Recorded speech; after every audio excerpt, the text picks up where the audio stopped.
Kidney disease is a growing global concern, affecting about 850 million people worldwide.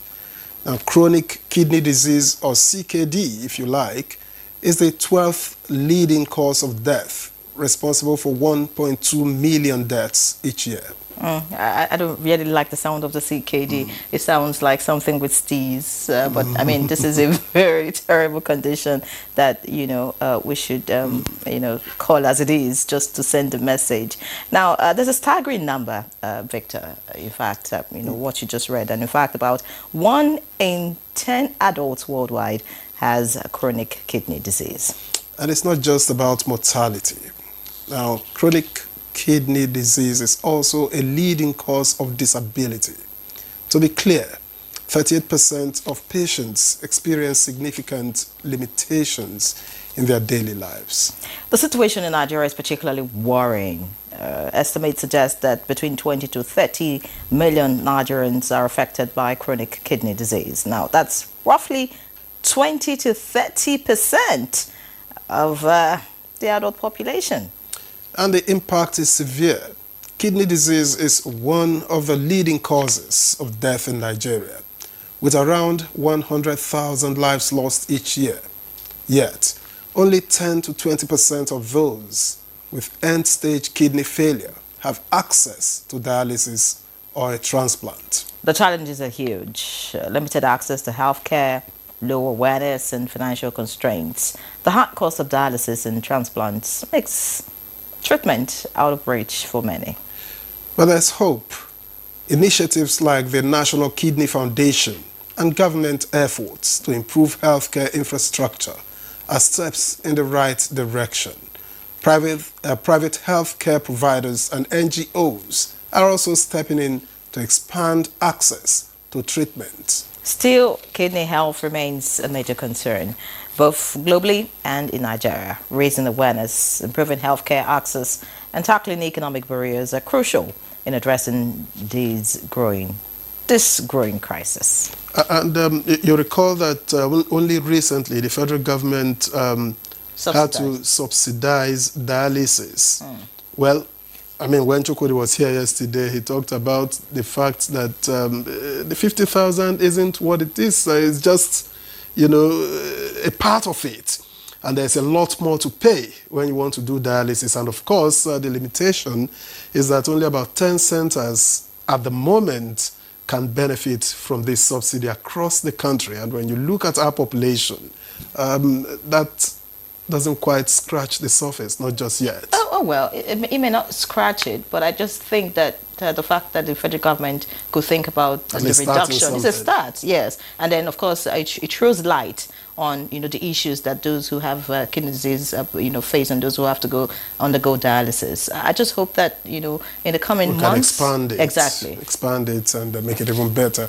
Well, on Good Morning Nigeria today, we are examining a critical health issue.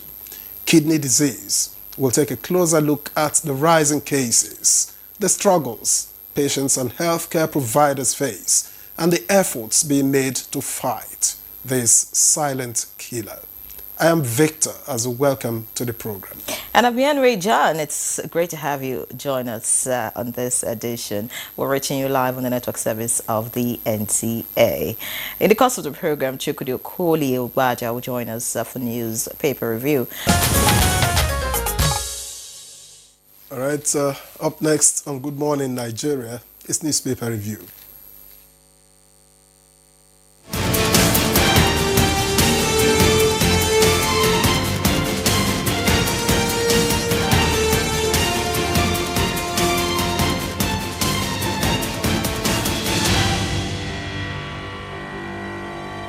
All right, with excitement, I introduce newspaper reviewer Chukwudi Okolie-Ugbaja. Good morning to you, sir. Good to see you again. I never tell you before, say you go last. You live long, my dear. Did you hear with excitement? I hope my mom is watching TV. Let her know I'm making progress in Abuja. But excitement is not a word. Excitement is seen. Can we go to the review of newspapers? So good morning, Chukwudi.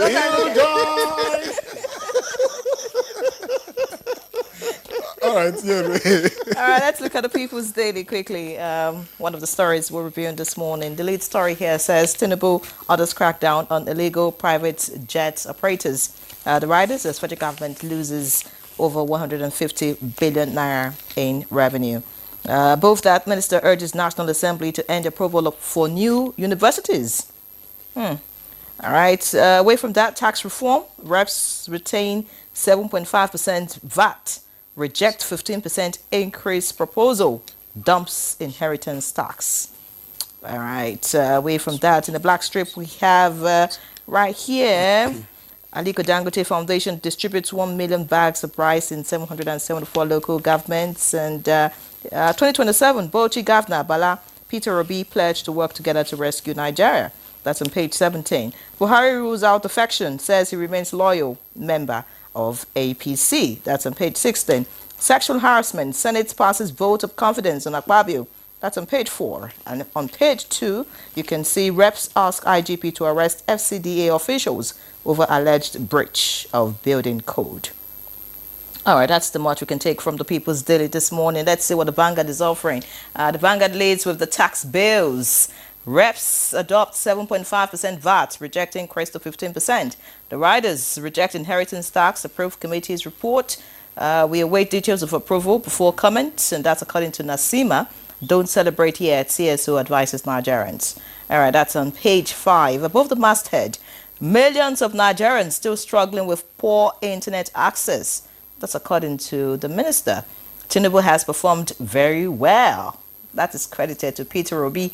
You want to see what that very well means? Page 9 will guide you. Will enact Fly Nigeria Act to boost local airline. That's according to Kiyamo. And FG to curb borrowing by optimizing assets, resource mobilization, according to Wale Edun. Below the picture story, we have Rivers crisis. Will shock Tinubu if Fubara is impeached. That's according to Ekwesu. There are so many riders here. You want to pick up a copy to see that for yourself. And then below that, Lagos Calabar Coastal Highway, Obasanjo free not to use road when completed. Interesting. That's according to Umahi, and that's on page 10.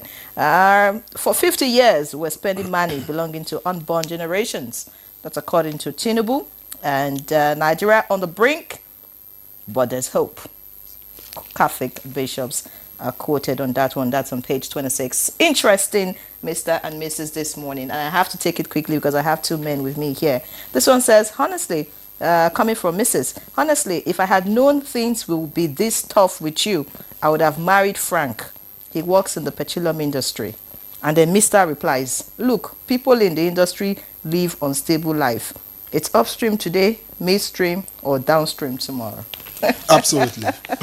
So which of the streams are you at the moment? Oh, you're not in the petroleum industry, but... No. The media stream. All right. I have the Daily Trust here with me, and the lead story reads, FG opposes National Assembly's proposals for 200 new varsities. And two riders say, Senate reps mom. Sangaya schools to get food. Vocational training for Amajire. Grants for teachers. That story is on pages 4 and 5. And just below the nameplate, bandits abduct 10, injure 2 in Kaduna midnight attacks. Page 8. CBN, NSA go after Naira hawkers, abusers. Page 19. FG to mandate use of Nigerian airlines for official trips. That's on page 20. And at the bottom of the front page, okay, first the picture story here. I see a lot of dollars, and say there are dollar bills intercepted at the Malam Aminu Kano International Airport, Kano, by operatives of the Nigeria Customs Service from a Saudi Arabia returnee recently. Okay, and VAT remains 7.5% as reps adopt tax reform bills. Page 3. And finally, Buhari reaffirms loyalty to APC after El Rufai's defection comment. Page 11. Bala Mohammed declares Peter Obi Nigeria's opposition leader. Page 10. And we take drugs with stream water. FCT community residents. That's on page 16. Chukode. Bala Mohammed declares Peter Obi Nigeria's opposition leader. That's a big labor, you know. Anyway, the important thing is that Peter Obi is perhaps beginning to understand that he needs to team up with other people to make an impact. I am saying this for democracy. I'm saying this for democracy. I will never align with anyone that thinks some political parties must dominate the discourse, the course of our, being as a country. Plurality always appeals to me. So if there's any way they can work out some arrangement, they'll begin to make more impact. Otherwise, some people will see some attempts as laughing stock activity. So that's my advice to politicians, whatever they want. We will shock Tinubu if Fubara is impeached. Now, we said the other time, I suggested, please, it's an opinion, that it is not every African problem that is solved in a law court. I may not be an old man, but I study Africa. The clan arrangement of Africa is real. It may not matter in New York, it may not matter in the UK, it may not matter in some other, but in Africa, clannishness is something you cannot. So whatever we say, we must always consider the other side to court rulings, because sometimes the social cost arising from some court rulings may be something you don't just justify. I am not in any way suggesting how the men in wig should behave. It's just that my people will say, no, I'm one of those who think deeply about things. So let us, whatever solutions we bring about, whether we like it or not, somebody said the other time, we can now have all the cards. It's just that yesterday I questioned something. I said, why Wike? Is there an elected member of any River State arrangement? Journalists sometimes become the problem. You understand?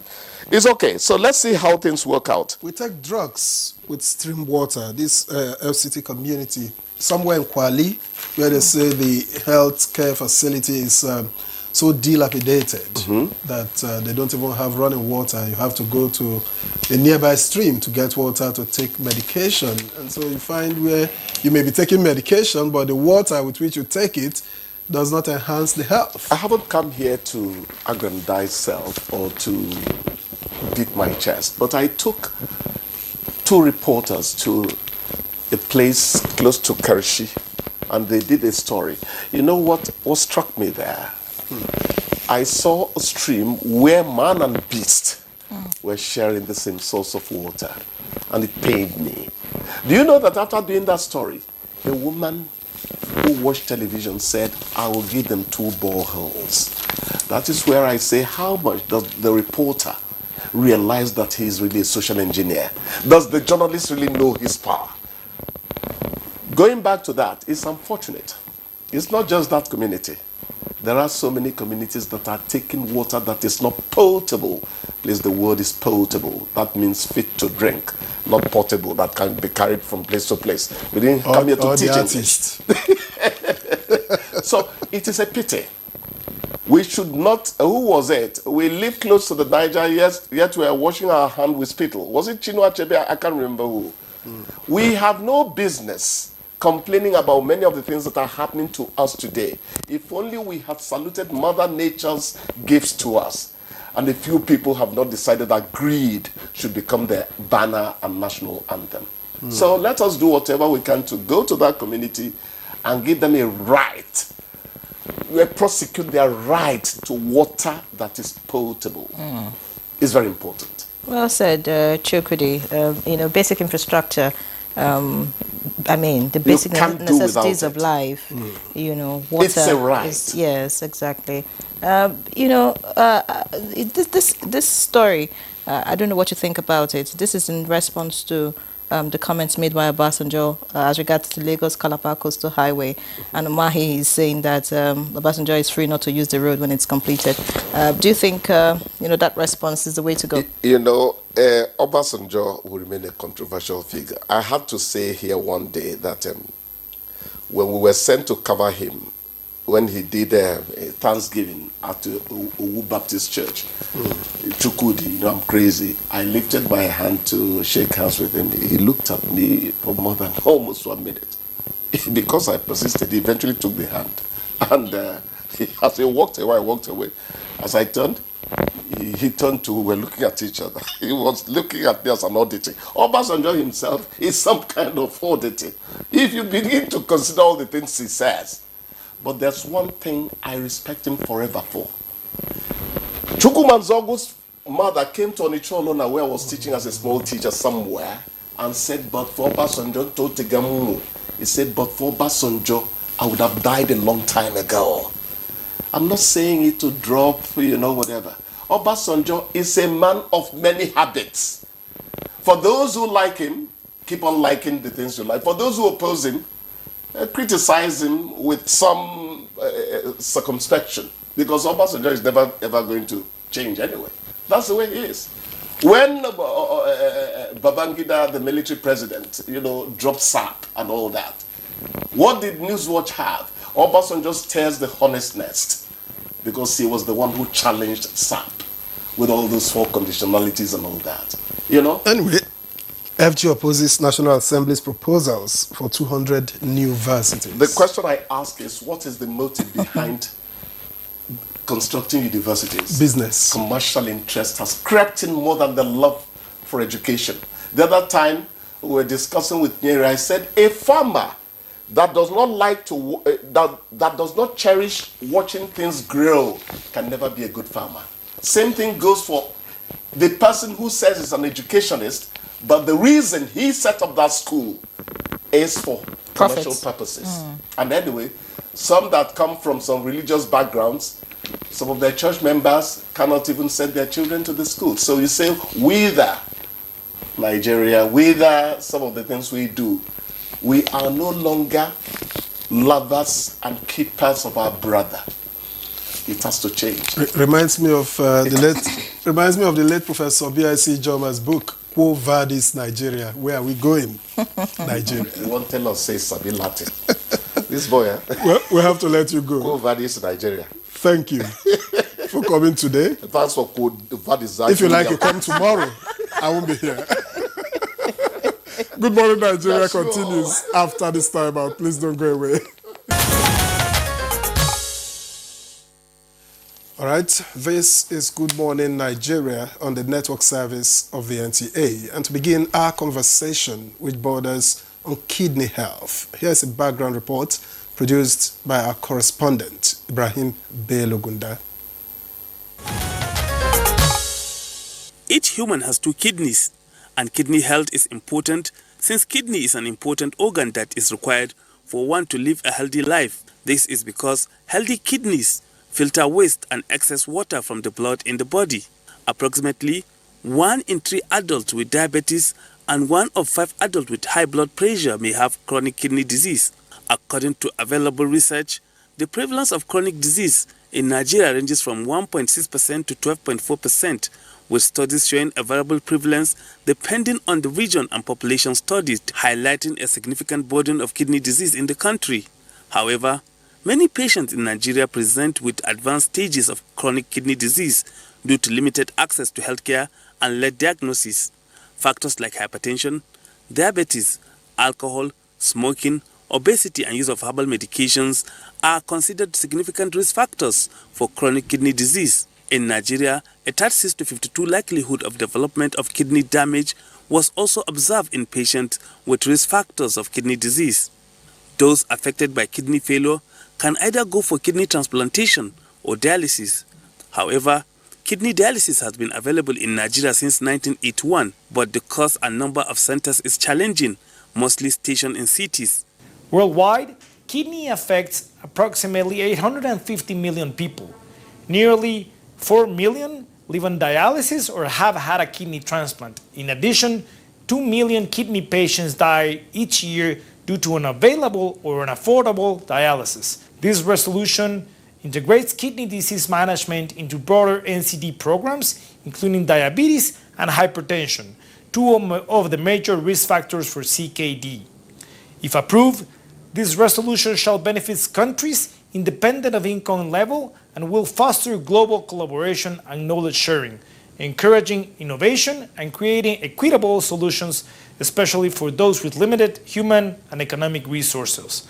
I call upon all countries, healthcare organizations, and communities to support this resolution. Recently, the federal government approved 80% subsidy on kidney dialysis services in a bid to alleviate the financial burden of kidney disease treatment on Nigerians, cutting the price from 50,000 naira to 12,000 naira per session. According to available data, the success rate of kidney transplantation in Nigeria is considered good, with a one-year graft survival rate often reported around 95%, though access remains limited due to cost and infrastructure challenges. What is the situation of kidney health in Nigeria? How are those living with chronic kidney disease coping? What is the government doing to change the narrative? These and more will form part of the discussion on Good Morning Nigeria. Many thanks, Ibrahim, for the background report. Now, let's get into the conversation. But first, let's introduce our guest. And with us right here in the studio is Dr. Salihu Ibrahim Kwaifa, Chief Consultant Physician, Nephrologist, Head of Dialysis Unit at Wuse District Hospital, and Assistant Secretary General of the Nigerian Association of Nephrology. Is also the Assistant Secretary General, Transplant Association of Nigeria. Many thanks for joining us, Doctor. Good morning. All right. Also here is Taye Orugun. Taye Orugun is a person living with kidney transplant. I think I should say that again. A person successfully living with kidney transplant. Many thanks for joining us, Mr. Taye Orugun. Thank you for having me. We have been joined via Zoom by Professor Oluwatoyin Amira, consultant nephrologist at the Lagos University Teaching Hospital, Idiaraba, President-elect Nigeria Association of Nephrology. Thank you for joining us on Good Morning Nigeria. Good morning, and thank you for having me. Let me begin with you. What exactly does it mean to have chronic kidney disease, or even a kidney disease for that matter? Thank you very much. To understand this, we have to know the functions of the kidneys. The kidneys are very powerful organs that keep the inside of the body clean and chemically balanced so that all other organs can function well. The kidneys excrete waste products that we generate from body metabolism. The kidneys also help to regulate blood pressure, as well as secrete hormones that make our bones to be strong. So when we say someone has chronic kidney disease, it means that the kidneys are not functioning well. And this tends to occur over a long period from 3 months upwards. In such an individual, he's unable to excrete all the waste products.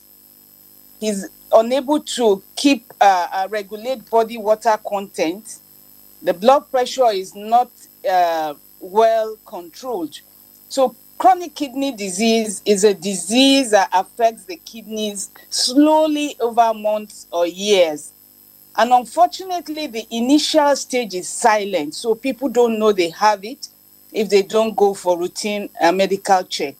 By the time the disease begins to give symptoms, it's already advanced, by which time there's very little we can do. So basically, chronic kidney disease affects all the functions of the kidneys and is one of the non-communicable diseases that occur slowly over months to years. All right. Many thanks, Professor Amira, for your opening comments there. Thank you so much for helping us understand what it means to have chronic kidney disease. That's theory. As a professor, you just told us what the books say. But we have someone who has experienced it here with us. And I'd like him to tell us, you would tell us what it's like after the transplant. But I'd like you to just take your mind back to when it was confirmed that you had chronic kidney disease many years ago. What was the experience like, Mr. Orogun? Okay, thank you. Now, an average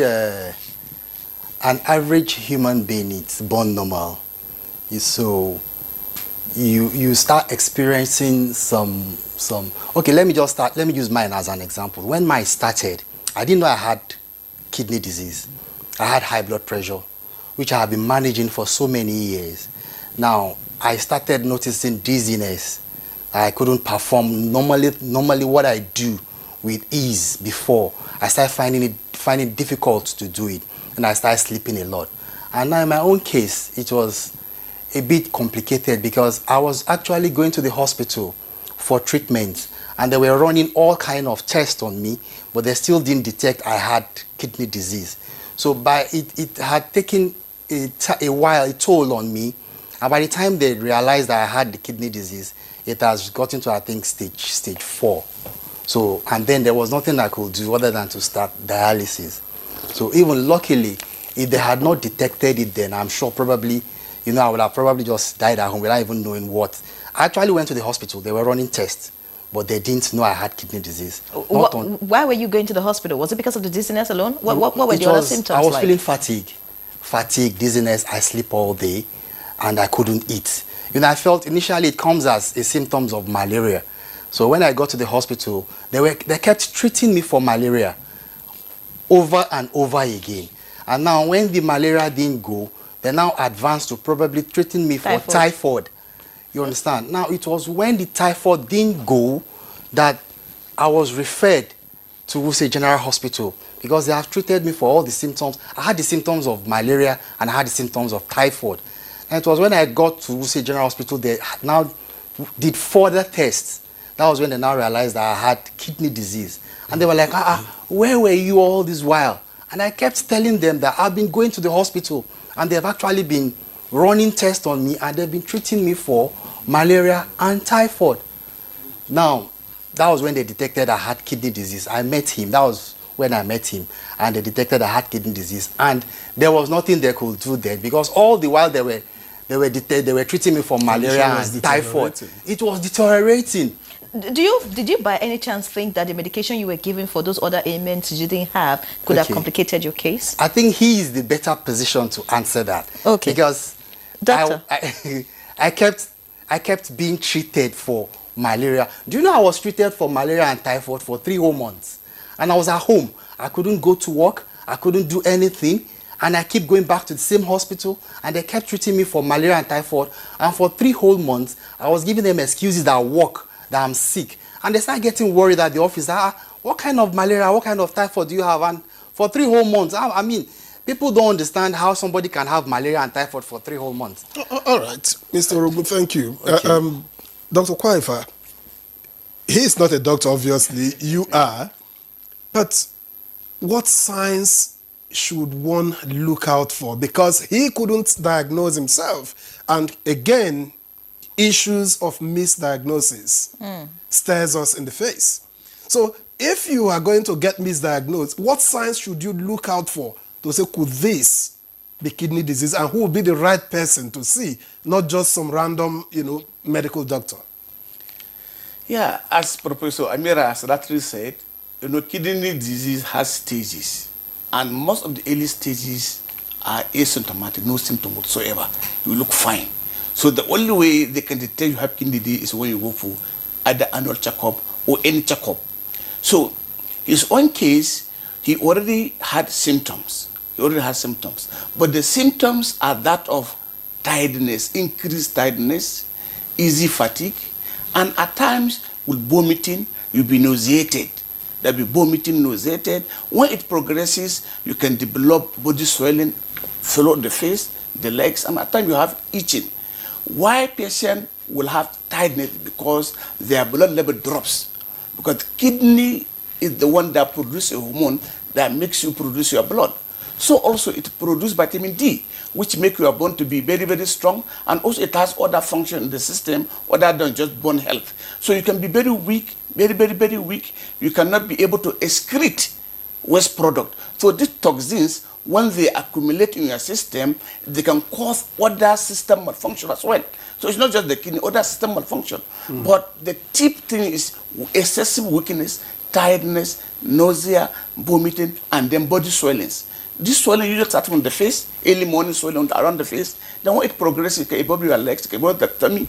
So these are the symptoms. When you have unexplained tiredness, then you need to go and check for kidney function. At times, before then, there could be other symptoms that you can see in your urine, that your urine, if the cause of the kidney disease is the one that will make you to lose protein, you will start seeing your urine foamy, as if you put some soap inside.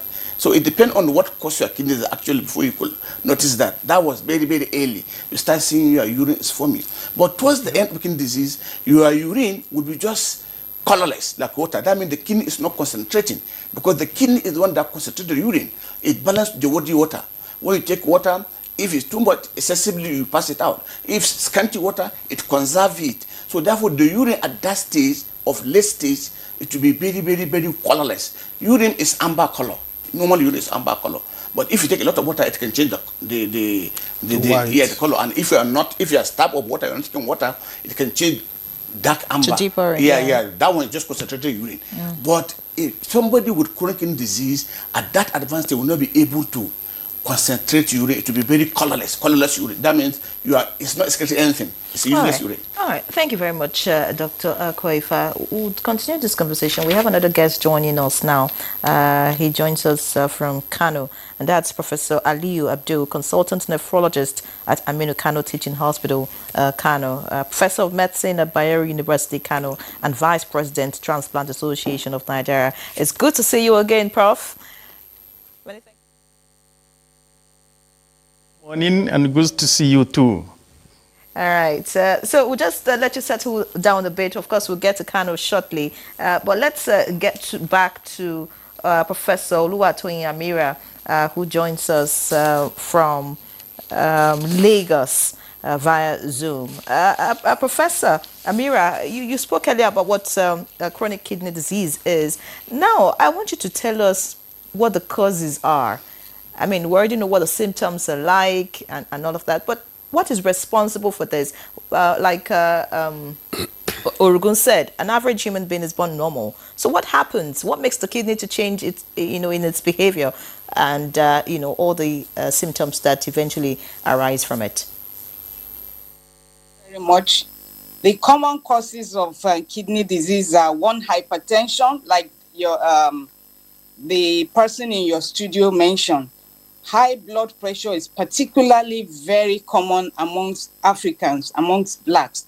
And the problem is it is not well detected and not properly treated. So if you don't treat high blood pressure very well, the pressure is transmitted to the kidneys and it will cause a lot of damage. So that's one. Diabetes is another leading cause of kidney disease. There is also what we call glomerulonephritis, which is an inflammatory condition that affects the kidneys. And this you tend to see in the younger age group.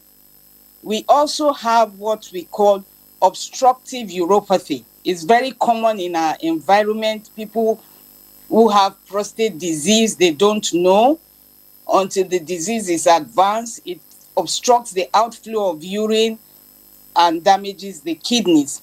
Those who have heart disease or stroke are also prone to developing kidney disease. Of course, they share the same risk factors of hypertension, diabetes, analgesic nephropathy. People take all manner of concussion, different types of analgesic, and on a long-term basis, it can also damage the kidney.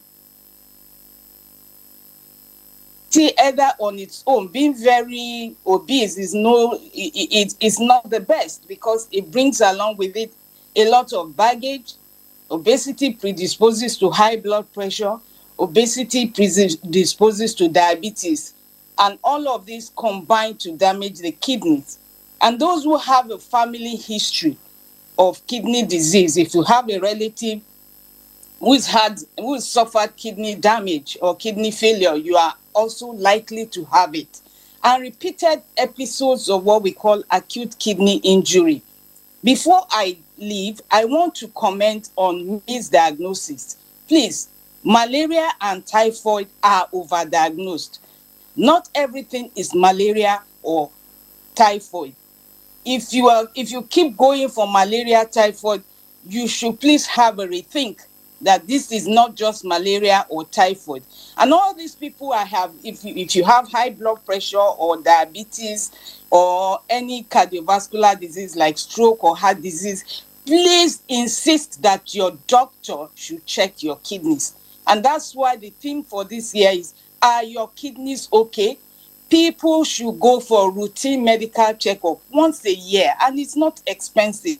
So if you have high blood pressure, diabetes, or cardiovascular disease, or you are obese, or a family history, or you abuse analgesic, or all this our native agbo, people take a lot of agbo, you don't know the constituents, and all of these accumulate to damage the kidneys. So the message we are trying to pass across is routine medical check so that we can pick it early and nip it in the bud.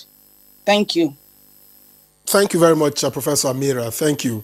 Let me get back to Mr. Orugun just before we head to Kanu. Now, I would like to find out from you, in your experience, did you have any lifestyle that you felt may have contributed to damaging your kidneys?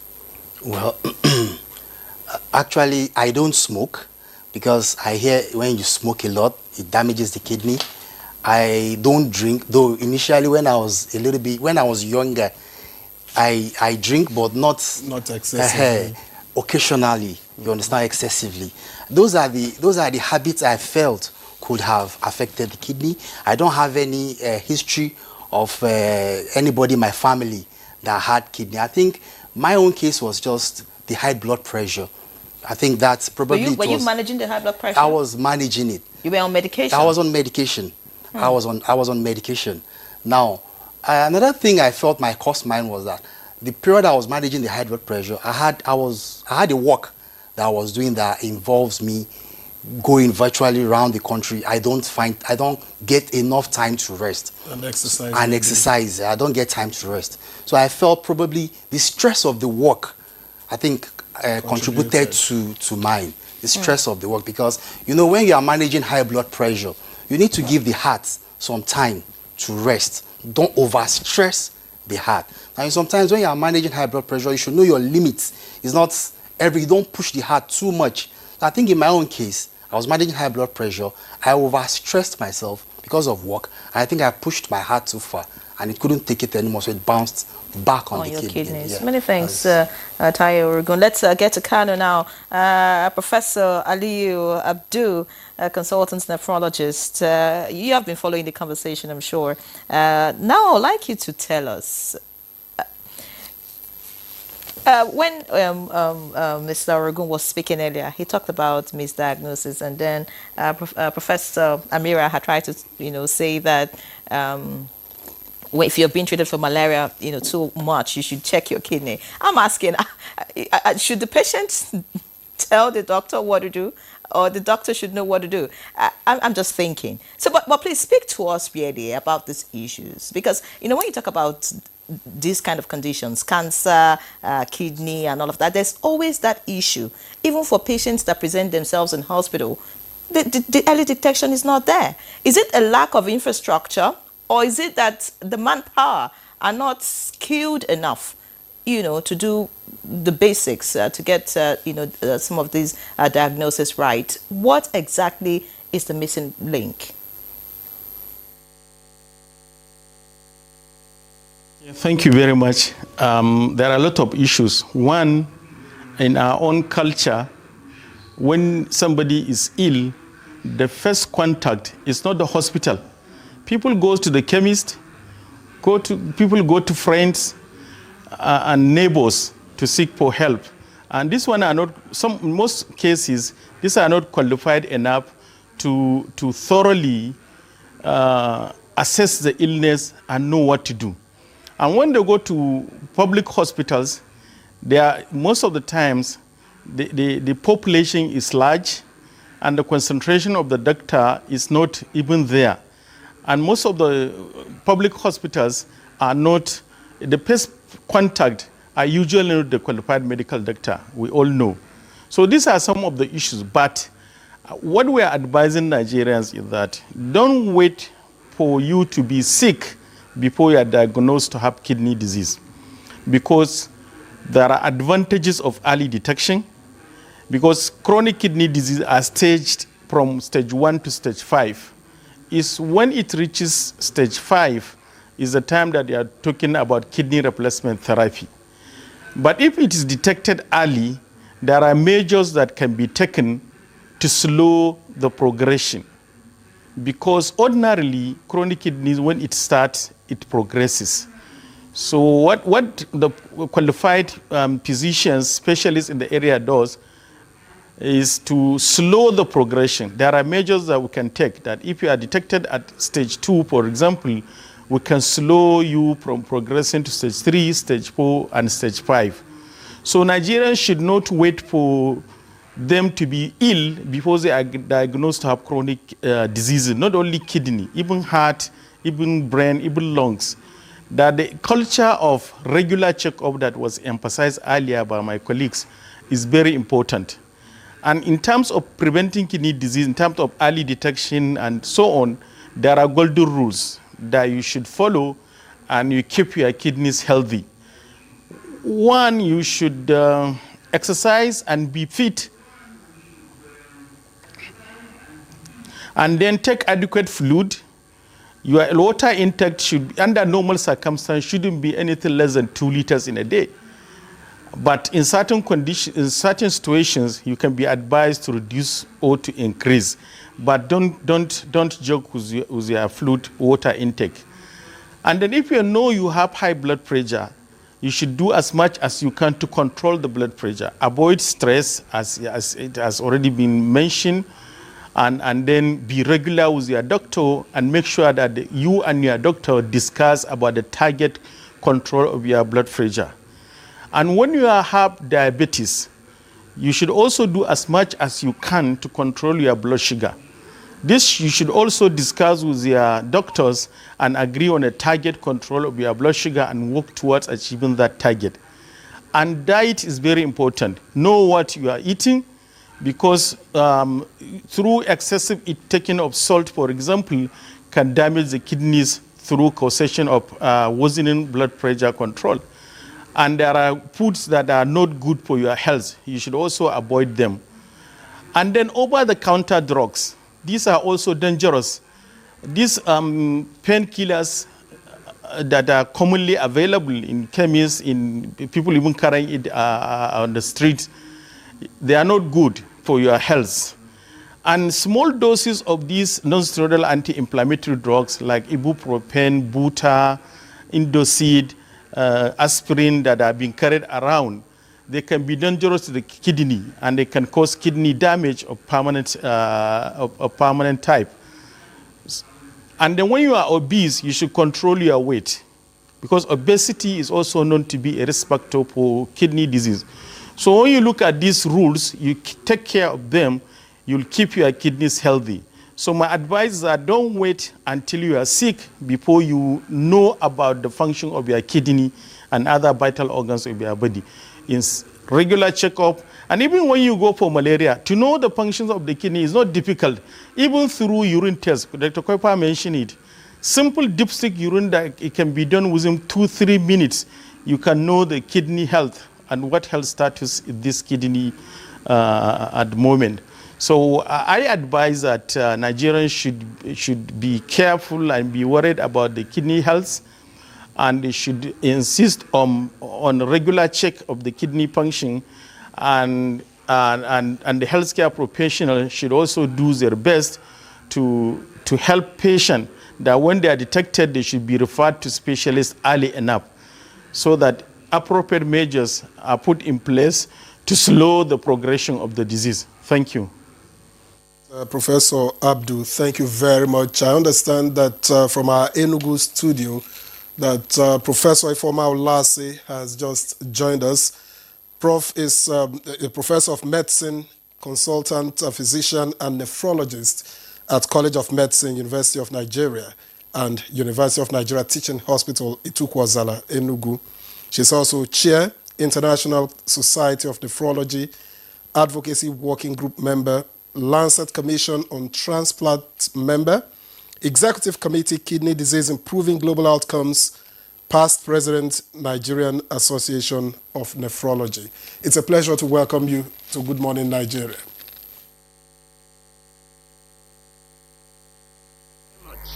I'm very happy to be here. I'm always happy to talk about kidney health and kidney disease. I believe you've been following the conversation. At least we've reached some certain conclusions. Most likely, kidney disease doesn't show up until it's at a stage where you now have to begin to manage. But do we have the facilities in Nigeria as at today to manage the more than 200 million of us at the moment?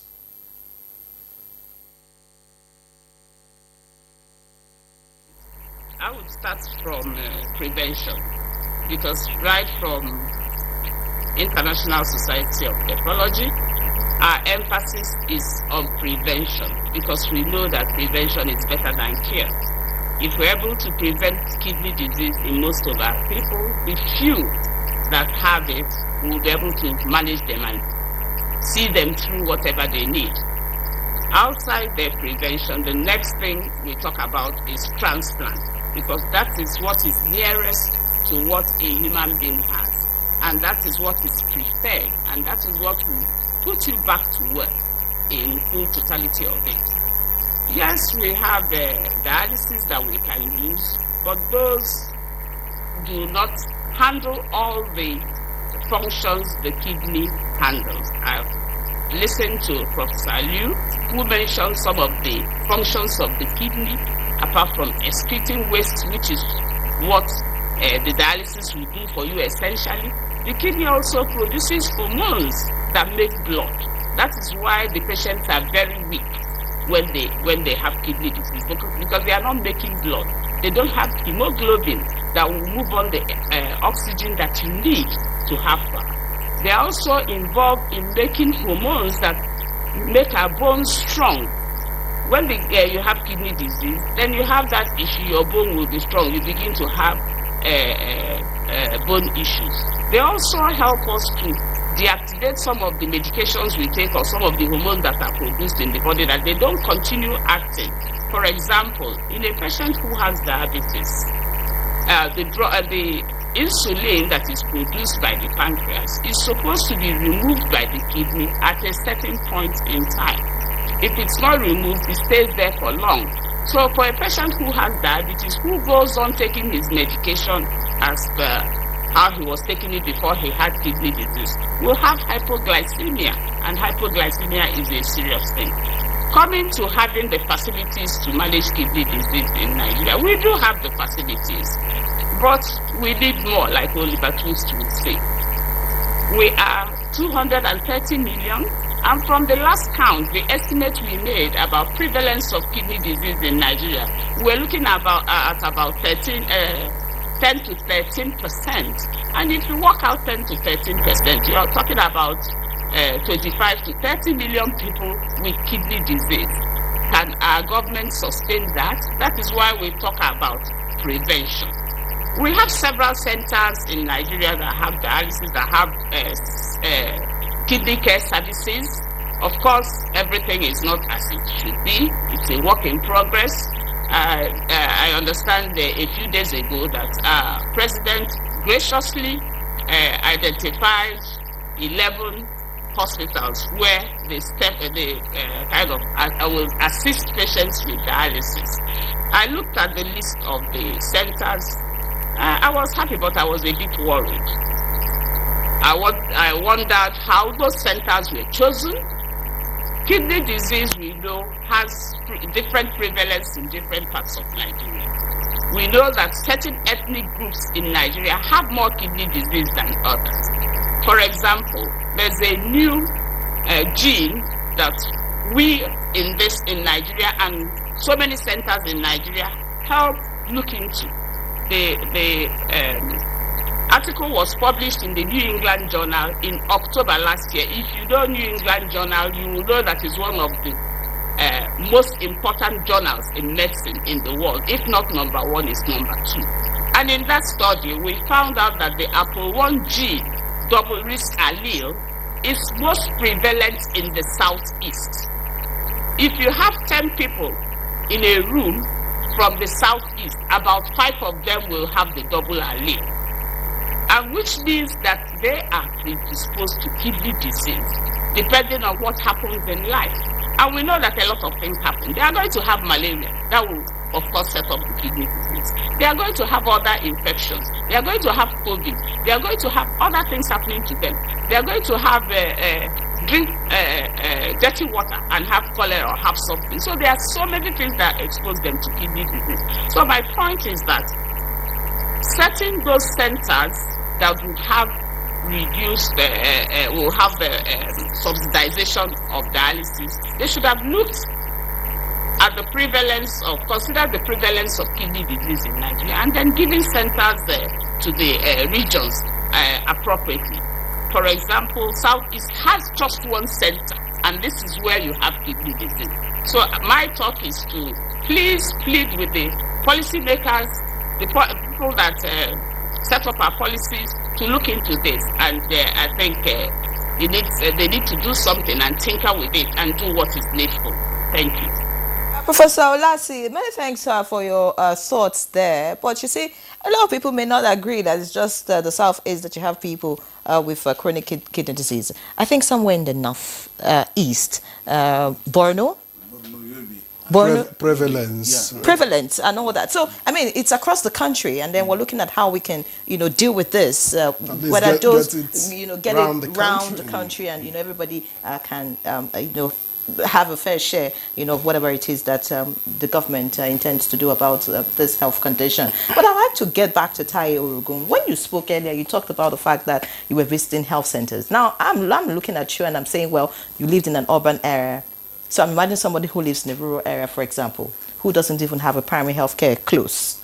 You went to the hospital. You were being treated for other things instead of, diagnosing kidney disease. I asked Professor Abdul earlier. He found a way around it. But I want you to tell me, do you think that it was lack of infrastructure on the part of the facility you went to, the health center you went to, or the hospital? You went to a hospital. I went to a general hospital. That's a tertiary hospital. Yes. Now, or you think that the medical personnel just didn't have the required knowledge to deal with this? Would you say that's the issue? And then speak to us about cost. I mean, before the transplant, just tell us about what it took you to manage it before you went for transplant. Okay, first, let me start with visiting the hospital. I said earlier, I visited a general hospital, and I didn't see just one doctor. I saw up to 3 different doctors. The first doctor started with malaria, second with malaria, the third advanced to typhoid.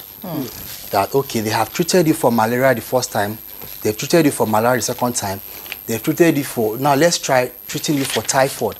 And it was typhoid, they treated me for typhoid the third time. It was the 4th doctor that I saw that now read my file. They have treated you for malaria 2 times, typhoid once, and you still have all these symptoms. And in short, it's not even getting better. She was the one that now she was the one that referred me to Wuse General Hospital and recommend that I do the test. That is the kidney test. She was the one that recommended me there. And now I think it's just the awareness on the side of the medical practitioners. But because the way it is right now, the awareness, I think, is going around in the sense that if you go to hospital now, if they are even treating you for malaria, they will still ask you to do a kidney test. They'll ask you to do what was it even called? The urea and creatinine. Now, that was what the doctor now recommended. Go and do your urea and creatinine test. It was when I did my urea and creatinine test, she now saw that the creatinine was high, the urea was high. That was why she referred me to Wuse General Hospital. Now, in that general hospital, they don't have a kidney section there. What they have is the general section where they just treat people for other things. So I think if they could include these the kidney sections, nephrology sections in most of, do you know it's not all the general hospitals that have nephrology sections. So most times if they don't have nephrology sections, they don't ask you to do all these tests. Then, now they ask you to do it. So then I think it was the awareness on the medical practitioners themselves. Because I went to a general hospital, I saw a practicing doctor. So now, check, it is the 4th doctor after 3 months that now recommend I do urea and creatinine. That was when I was now referred to. So lack of awareness on the part of medical personnel. Yes. Now speak to us about cost. What did it cost you? Not the transplant. We'll get to that. Okay. It's a journey. Okay. Speak to us. Not the malaria and typhoid treatment, Okay. of course. Now, when I met him, yes, now it has been detected that I have kidney disease, and I have to start. He asked me to start. He placed me on dialysis immediately, and he said I have to be doing it 3 times a week, and then it was 25,000 per section. What year was this? That was 2022. Okay. I started, I had it 2019. I did my transplant 2022. So I was on kidney disease for 3 whole years. So this started September 2019. That was when I met him. And he said I have to be doing the dialysis 3 times a week. And then 2019, it was 25,000. And you know the value of Naira then is stronger than now. Of course. So now, aside from the tests which I have to be running, sometimes basically weekly, I have tests that I run. So I spend 75,000 Naira per week on dialysis. And within that period, it increased. That was in Wuse General Hospital. Now, they have some private hospitals that did for 30, that did for 35. But the cheapest then, they were virtually like the cheapest then. And it was 25,000 Naira per week. Because so it's government hospital, yes. by the way. Were you on NHIS or something? No, I wasn't on NHIS. I wasn't working with the government. I was working with a private company. Now, it doesn't cover it. So I was spending 75,000 Naira on weekly basis, aside the drugs. Now, there is this erythropoietin, there is this iron injections that I take weekly. He recommended I take it to boost the blood, because when you have that disease, you just notice that your blood continues to drain. You start going, your PCV continues to drop. And if you are not at a certain level of blood, PCV of I think 20 what, I can't remember, I think 28 or something then, they can't dialyze you. So sometimes when you get there and they said, okay, fine, your PCV is low, they will ask you to go and get blood. And he said, based on the fact that he wants me, he's really been guiding me, based on the fact that he wants me to do a transplant, and it's not advisable to be getting blood before you do the transplant from blood from people, so that he placed me on erythropoietin and iron injection, which boosts my blood. For how long did you have to manage this before you went for the transplant? 3 years. He managed me for 3 years. So I was on that for 3 years. That's running into hundreds of millions. Thank you. Average of 4 million. But let's begin with Dr. Paifa. Let's begin with the urea and creatinine. How much is it? And how available? Let's take Abuja as our research base. How many centers can you be able walk to, into? Are you able to and get tested?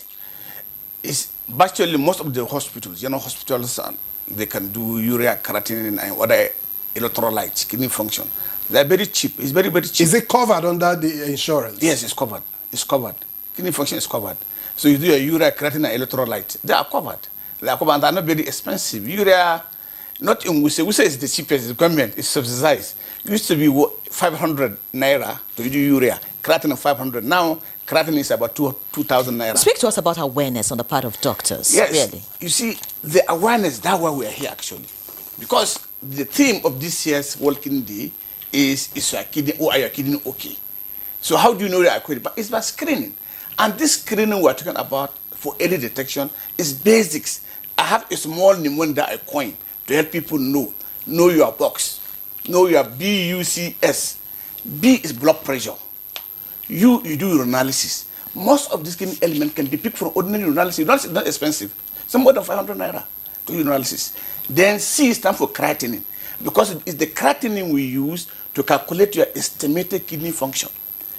So, and the S stands for sugar for diabetes. Because diabetes is an important cause of kidney disease globally, and also hypertension, as in know your blood pressure. So if you can do this all in all, they are not more than 5,000, 10,000 at most. How often should you check your kidneys to be safe in a year? How often? At least once a year. So that if it's you don't not have too risk far. factor, if you don't have risk factor, if you have risk factor, at least twice a year. All right, many thanks, Professor, Dr. Kwaifa. Professor Amira, I'd like to get back to you now.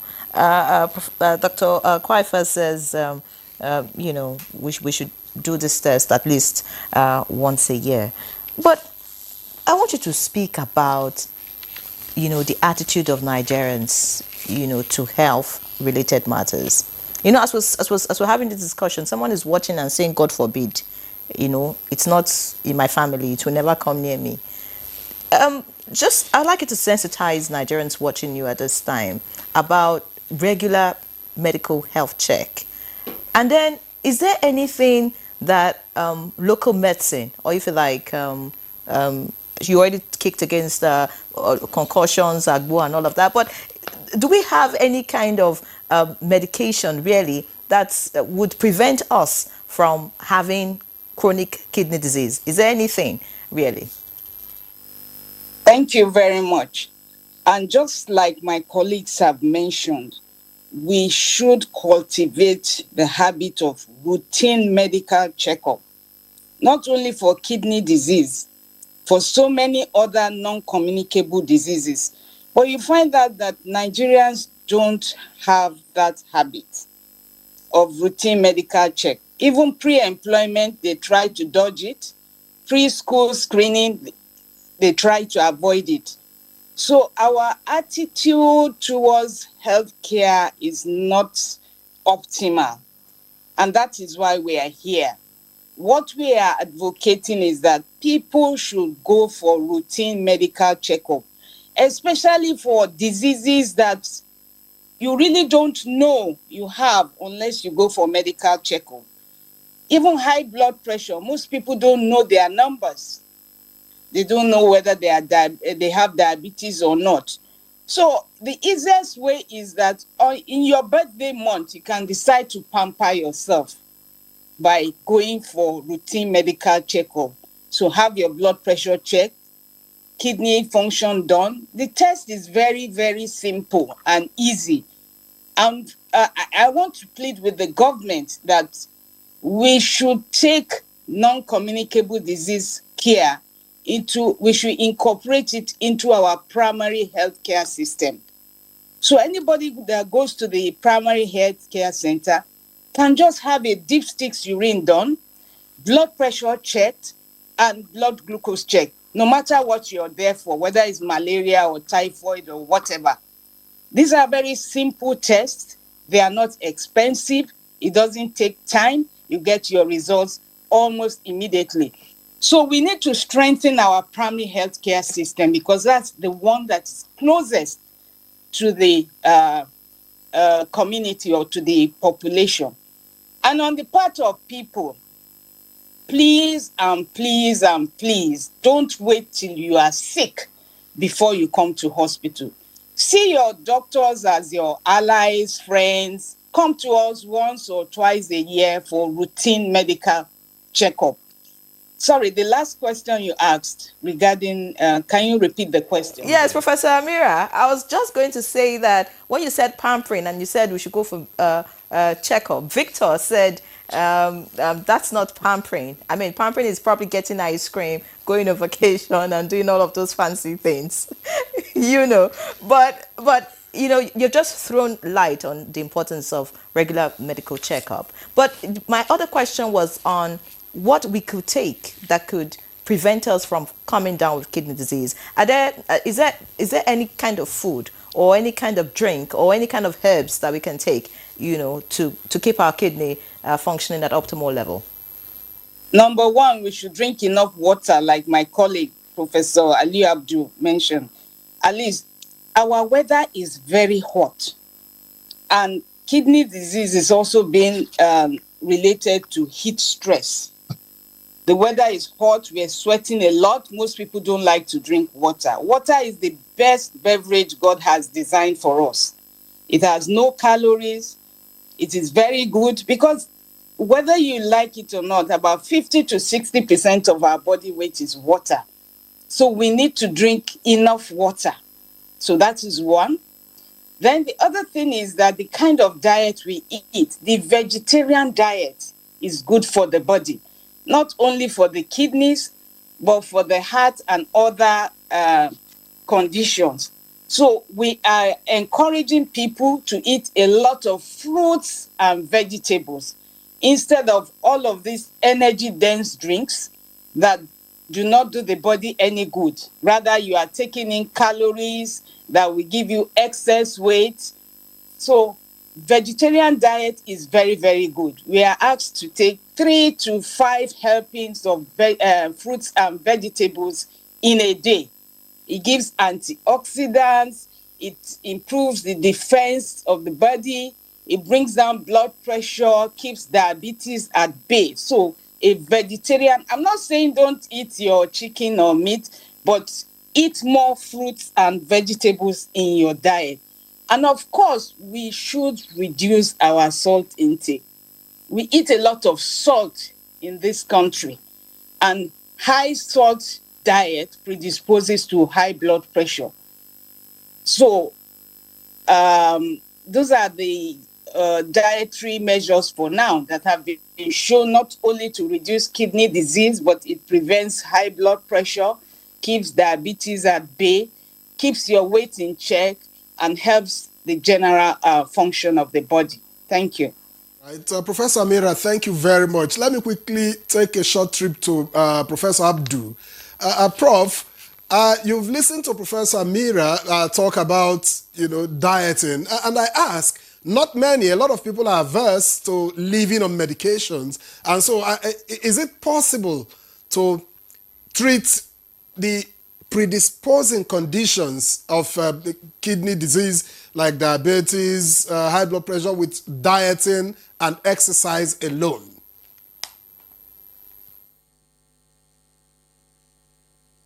Yeah, it depends on the stage of the kidney disease. In the early stage of kidney disease, these general measures are enough to help the patient slow the progression of the disease. Diet is important. I mentioned earlier, Professor Amira stressed it. What you eat is very good to what the body produces out of the food is important. And then avoiding nephrotoxic things. There are drugs, medications, herbs that are damaging to the kidney. This should be avoided. Talking about predisposing factors like diabetes, like high blood pressure, could you deal with those? Would you recommend, for instance, dealing with diabetes with just dieting and exercise?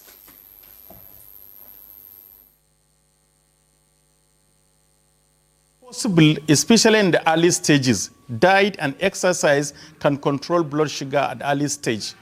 It's only when the conditions are too bad that you start with medication. But in early stage of management of hypertension, we advocate for lifestyle changes. In hypertension is also just like the kidney disease stages, stage 1, stage 2, stage 3. In the early stages, we advise for lifestyle changes. And lifestyle changes include medication, include exercise, diet, and avoiding toxic substances. So the answer is yes. In the early stages, diet, exercise can help control blood pressure and blood sugar. But at a certain stage, these lifestyle changes, you need to add medications. And this medication, you start from one stage to another. In the early stages, you need only one drug to control your blood pressure added to these lifestyle changes. In another stage, you need 2-3 drugs added to the lifestyle medication. But the lifestyle changes are part and parcel of the treatment. Whether you are on drug or not, the drugs are complementary to the lifestyle advice, diet, and exercise.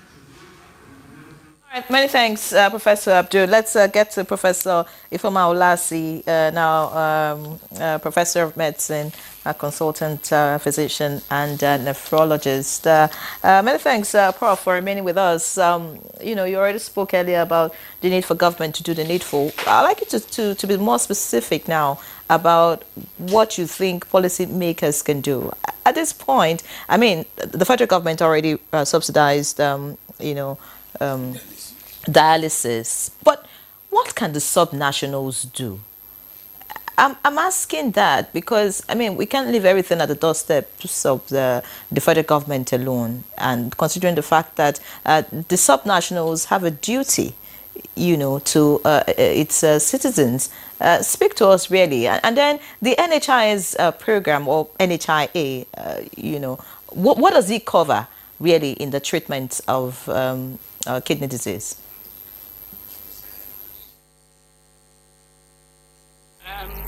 I want to take it back to all of us. We are all stakeholders in health. The individual, the community, the state government, the local government, and federal government. We are in fact, international organizations and the international community. We are all stakeholders of health. At the level of individual, you have something to do to make sure you have good health. If you notice, I'm using health. I don't want to talk about disease, because if you talk about disease, most people will wait till they start having symptoms. No. Everything about life is sort of a life course thing. Kidney disease, diabetes, hypertension is life course. If at antenatal stage, a mother eats the right food, does not have eclampsia, does not have issues, that baby she has will be the right weight and probably will not be exposed to some of the life cause diseases like hypertension, diabetes, obesity we are talking about. So you see, it starts from even in utero before you are born. Then as a child, you're given the right foods, you do your test because you may be born with some malformation which can affect kidney or anywhere. You do your routine test at the times you need it. When you're going into primary nursery school, primary school, secondary school, and so on and so forth. You do what you need to do. So that I recall a few years back, I picked a young man with diabetes as he was changing school from a secondary school in Rivers to Enugu. We picked the diabetes because I insisted he had the test done. So if we do our test at the times we are supposed to do it, we are likely to pick some of these things. I don't want us waiting for when somebody has disease. That takes me back to what we need to do, and takes me back to what my colleague Professor Amira said about family planning and family medicine and primary health care. At the level of the primary health care, this is where patients should be educated. I think last week, Professor Amira and I and so many others, cardiologists, nephrologists, and endocrinologists, were in Lagos talking about kidney metabolic health, emphasizing the need, and indeed the primary care physicians were there, the family medicine, the lifestyle medicine physicians were all there, emphasizing the need that prevention at the level of the community, at the level of the primary health care is essential. If you go to UK, they have what they call GPs. GPs are every year messages the individual that you have to come for your medicals. I think we should put that in our system. And from what I grasped, from what the permanent secretaries in Lagos were talking in the meeting we had, they've started in some way to inculcate these things, because many of the individuals may not understand things that are happening to them, how dangerous this can be. But us as government, at the local government level, at the state government level, and at the federal government level, we all have I think budgets for health. That budget should be used rightly. When I talked about prevalence of kidney disease, yes, we have kidney disease everywhere. Sorry, we have to put you on hold at the moment, just so that we take this commercial break and continue this conversation afterwards. Please don't go away. All right, many thanks for being there. We've been discussing kidney health on Good Morning Nigeria with medical professionals and, of course, one who has been there. And just before we left, Professor Lassie was talking about, facilities and what needs to be done. But let me just get back to you because I said that we'll come back to round off your thoughts.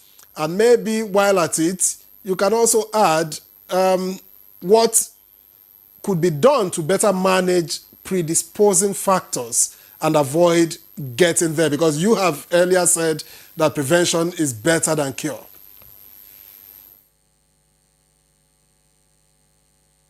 I was setting the stage of having proper systematic detection of kidney disease at all levels, starting from the patient level, where a patient are educated, or the community is educated. They know that some of these things are not good for the kidney. They understand what kidney health is. And my colleagues have mentioned the 8 golden rules we have for kidney health. They repeated it. Professor Aliu has said it, and Professor Amira has said it as well. So I'll leave that. Getting to the level of the primary health care, I was talking about what happens in the UK, where the GP actually messages the patients or the people to come for their routine health checks. This is important because we know that some people are just careless. We need to do the most we can do to get them in. At the level of that local government, we also get them to sponsor occasionally, maybe outreaches to community, outreaches to the market. We ourselves as the Nephrology Association, we do that, but that is ad hoc. But if we have systematic ways of doing it, that maybe once a year or once in 2 years we reach out to the community at that level. And then of course at the level of the state government, the same thing is applied from their teaching hospitals, that is the tertiary healthcare, secondary healthcare, to the primary healthcare. The important thing is that first contact with our patients or with the communities must know what to do. And when we talk about kidney health, we are not leaving it to kidney health alone, because we know that they come together. The body is one. The body is not split into kidney, heart, and this. The body is one. And once one organ is ill, the other one gets ill as well. That is why we talk about cardio, kidney, metabolic health. Because we know that those three, they go together. If you have diabetes, you rope in the heart, you rope in the kidney, you rope in the legs, you rope in the eyes, you rope in the brain. So the body, we must understand, is one. And then when we are doing this screening test, we put them all together, integrated care, integrated prevention, integrated management of patients. Again, at the level of our patients who have kidney disease, they don't just have one thing. Many of them will have 3 or 4 or 5 or 6 or 7 comorbidities, from mental illness, that is depression, to heart disease, to diabetes, to what have you, in the same person. So if you're coming and handling just the kidney disease, you're not doing the person a service. You're just handling one part. You need to handle the whole person, not just the disease. That's why I talked about kidney health. I think I have dealt with it. Is there any other question that you wanted me to? Thank you, Professor Olasey. You have dealt with it, with all the questions. Thank you so much. We appreciate you. Let's get back here in the studio. Tayo Oregun, I'm interested in your story. And now we have talked about before transplant. Now let's talk about transplant and now. From transplant and now. So tell us about, did you have your transplant in Nigeria? What was the procedure like? Who was the donor? And you may not be specific with name, but I mean, and then just talk to us about how the transplant went, and then how life is now after transplant. Okay. First of all, I had the transplant done here in Nigeria. Initially, we were like thinking of traveling out to get it done, probably in India. But when I consulted him, it's like there are several hospitals here in Nigeria that could do it. And now, luckily, I had a childhood friend that was in America, that came over to Nigeria to have his done. So he heard about my case and he called me and was like, I heard you going through such and such a thing.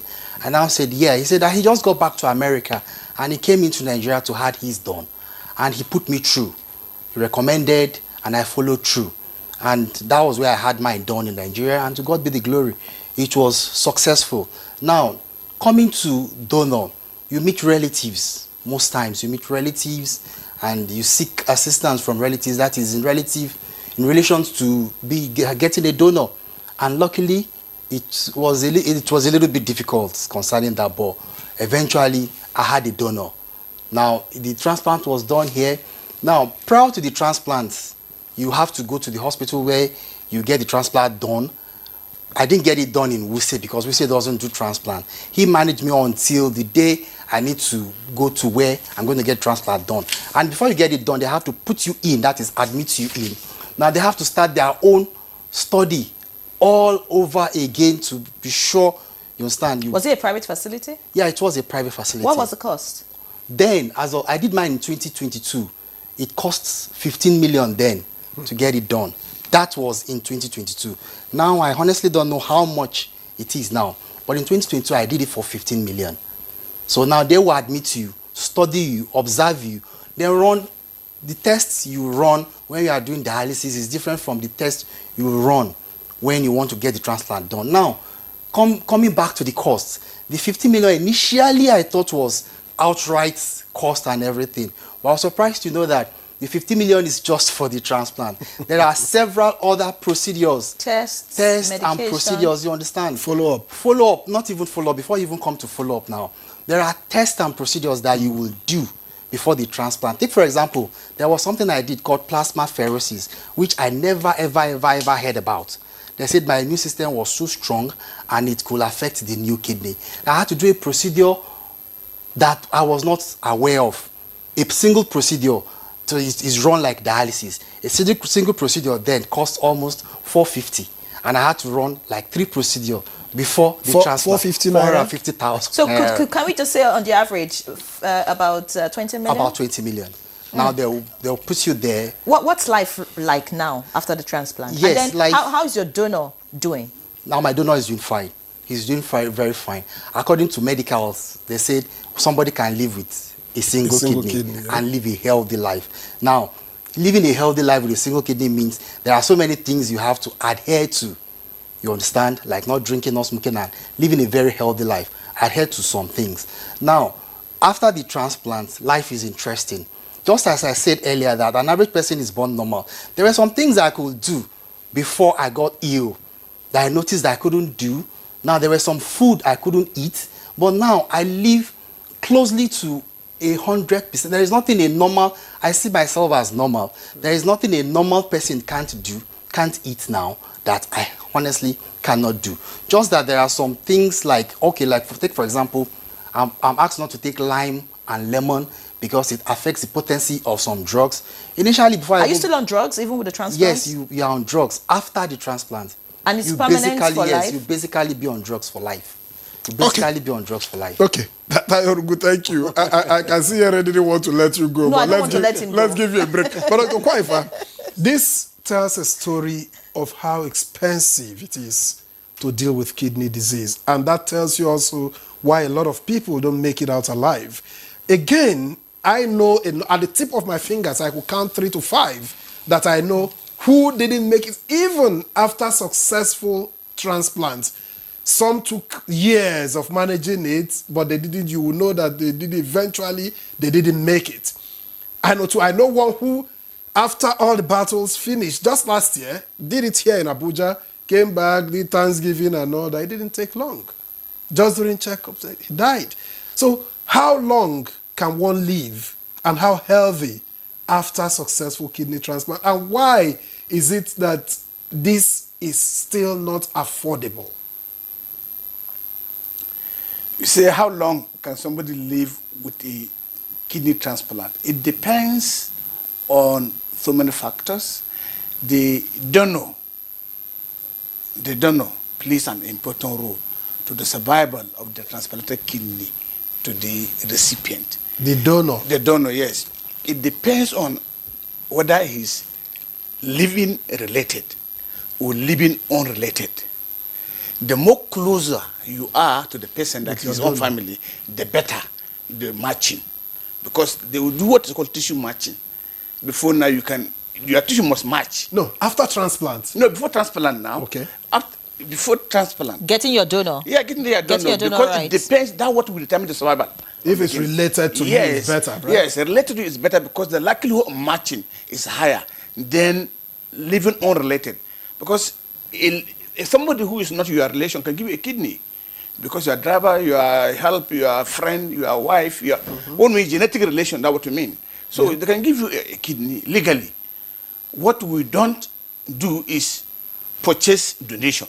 You buy an organ. It's illegal. Also globally, it's illegal. You cannot buy. It's illegal. So what determines living long? Long is how close you are in terms of typing with your donor. Usually living related can last for, on average, can last for 30-something years, 40 years.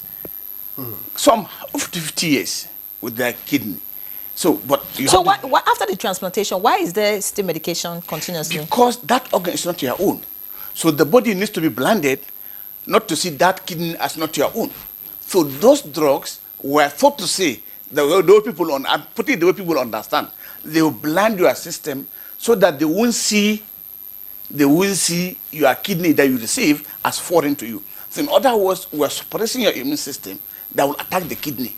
To turn a blind eye? Yes, on that kidney that is not your own. So you have to be on medication. So the day you stop medication? You can lead to rejection. You don't stop your medication, it's for life. But all of that, initially, the doses are modified. So it means there's never a permanent match, or there's never a perfect match? Or less identical twins. Identical, you don't even, the first kidney transplant done at 54 was identical twins. There's no immune separation at 54. There's no this drug that blind you. So they have to get identical twins to do the kidney transplant. Because those one is just one person divided into two. So it's just like your brother. So, but if it's from your relation or non-relation, whether in outside they do what is called cadaveric donation. Either heartbeat or not heartbeat, all those, and there are a lot of criteria that to do. But it has to be matched, appropriately matched, or acceptable match before they give you, before they can give that kidney, and you have to take drugs. Even with that, that means deceased donation with donors, it can last for 25 to 30 years. Oh, deceased donors? Yes, it can last. So living related can last. It depends on so many factors, can last 30, 35, 40, 50 have been reported. If anyone has never taken the statement that prevention is better than cure, I'm sure after watching this program, you would agree that prevention is indeed better than cure. And what I want to say, even if you have a transplant, by some reason it fails, you can have another transplant. How many transplants can you if you have a donor, you can continue having transplant. Because there are some people that have issues in their own system that will attack those kidneys beyond what is commonly seen. So when you do the transplant, does it reduce other predisposing factors? I mean, if you had high blood pressure that led to kidney failure, and then you now had the transplant, does it reduce your blood pressure? Yes, I mean, is it a one treatment stick? I don't know. Does it with time, the blood pressure will be balanced and everything will be balanced, but you have to be on medications. Because even these drugs that you are taking to blind the system, the body, can cause hypertension. Some of them can cause secondary diabetes, means diabetes. But all this can be managed, and you live your near normal life. See that particular example. See him, he's normal. Of course, Taye Orugun looks very good. Yes. I said that before we started the conversation. But let's get to other doctors who have joined us from other places. Professor Aliyu Abdul, we need to round up this conversation. So in 1 minute, your final thoughts as we go. Professor Abdul.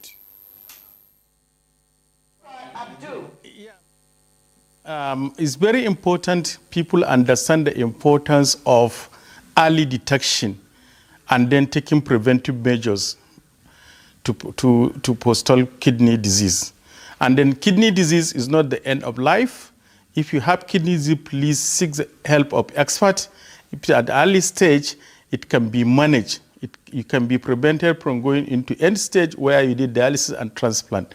So prevention, as Propolasi said, is what we are emphasizing, and early detection is what we are advocating for. Thank you very much. Professor Amira, your final thoughts in a moment. You may want to talk about affordability.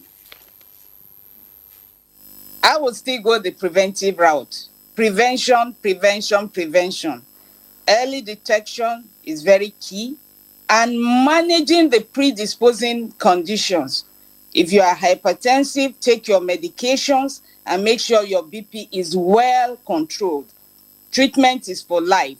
If you have diabetes, have your blood glucose well controlled. It's not just about taking medications. You have to be well controlled.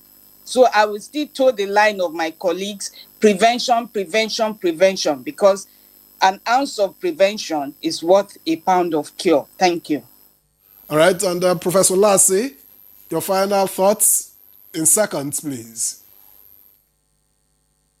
I will end with what my colleague said, but I will go a little further.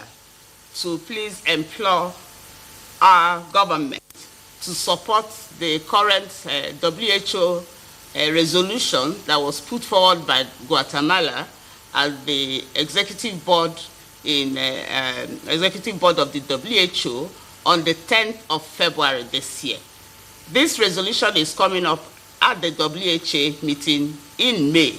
I would want our government to co-sponsor or support this proposal, because what it's talking about is what will help all of us, reducing the burden of kidney disease and improving kidney health, promoting prevention and early detection, and making sure that our patients who have end-stage kidney disease or kidney failure are properly managed, and the preferred treatment for kidney failure is transplant.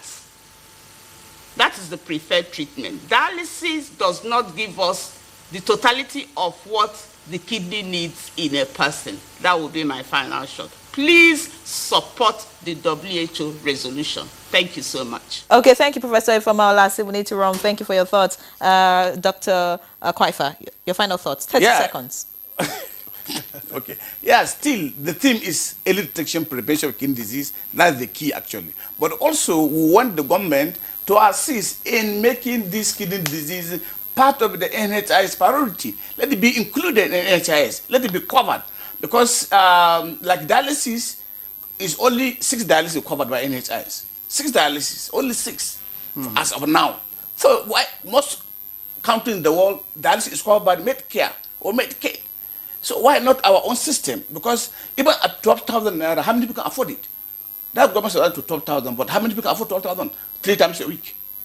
And how many people can access it at 12,000? So, yes, so many questions. So NHIS should come, should take part of the kidney care and other current diseases as part of their mandate, so that people can have ease of life. Thank you very much. Tayo Orogun, your final thoughts as we round up the conversation. Anyway, it has happened. It has happened. Life has to go on. Just the only thing I would like to say is that if there is a way, government, because you can't reverse time. Now, if there is a way government, or probably, I don't know, bodies can come in and help reduce cost of dialysis, and most importantly, cost of transplant too. Do you know, even now, my drugs are still very expensive. In a month, I still spend going to 300,000 every month to buy a drug. But that is coupled with and there are some drugs you don't even get on shelf. I have the ones I have to order.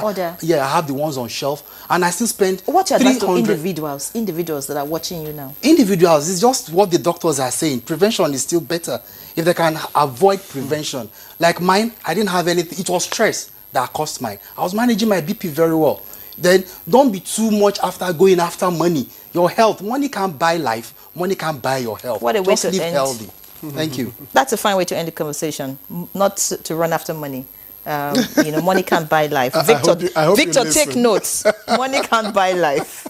You have to take care of your health. Fantastic. Thank you so much, Tayo Orogun. You're my star on this program today. Thank you so much for coming to share your thoughts. Personally, successfully with kidney transplant. We wish you the very best. And of course, we hope to see you, in the next 30 years, get to see you with your grandchildren. Amen. And of course, celebrate life with you. Congratulations. Of course, Dr. Salihu Ibrahim Kwaifa, Chief Consultant Physician, Nephrologist, Head of Dialysis Unit at Wuse District Hospital, Assistant Secretary General of Nigeria Association of Nephrology, and Assistant Secretary General of Transplant Association of Nigeria. I hope you heard me.